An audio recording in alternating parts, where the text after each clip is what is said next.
Praise the lord. ప్రభు నామములో మీ అందరికీ హృదయపూర్వక వందనాలు.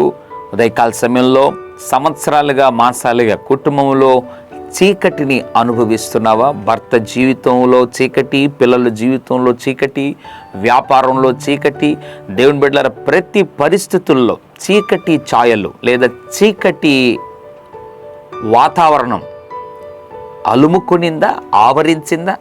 ఉదయకాల సమయంలో ఎంతవరకు ఈ యొక్క అంధకారం నా కుటుంబాన్ని పట్టి పీడిస్తూ ఉంటుంది అని ప్రతినిత్యం ఈ చీకటిని భరించలేక తాళలేక ఉన్నావా?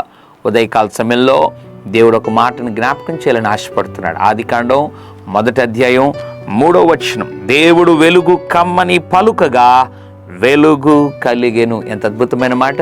ఆదిలో దేవుడు నిరాకారముగా శూన్యముగా ఈ ప్రపంచాన్ని లేదా భూమిని చూడగా చీకటి అంతా కూడా భూమి ఆవరించి భూమిని కప్పి ఉండగా దేవుని బిడ్డలారా దేవుడంట వెలుగు కమ్మని పలికాడు. ఉదయకాల సమయంలో అంత విశాలమైనటువంటి భూగోళాన్ని ఆవరించిన చీకటిని ఒక మాటతో వెలుగు కమ్మని పలికి పారదోలితే నీ కుటుంబములో ఉన్నటువంటి ఆ చీకటిని ప్రభువు పారదోలేడా?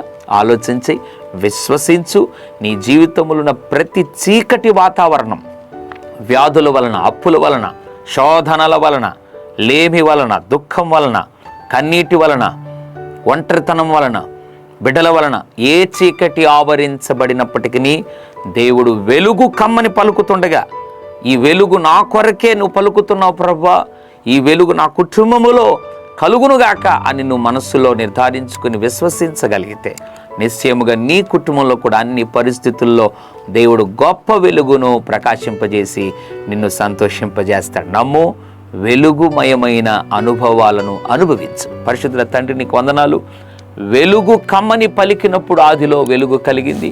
ఎంతమంది అయితే మా కుటుంబంలో మా బ్రతుకుల్లో వెలుగు కావాలి, ఒక మాట సెలవి ప్రభువా అని ఎంతమంది అయితే ప్రార్థన చేస్తున్నారో ప్రభువా, వారి జీవితాలలో కూడా ప్రభువా వెలుగును నాయన ప్రవహింపచేయమని లేదా ప్రసరింపచేయమని, వెలుగు కార్యమును వెలుగు సంబంధులుగా మార్చమని యేసు నామములో ప్రార్థిస్తున్నాం తండ్రి. ఆమెన్. God bless you.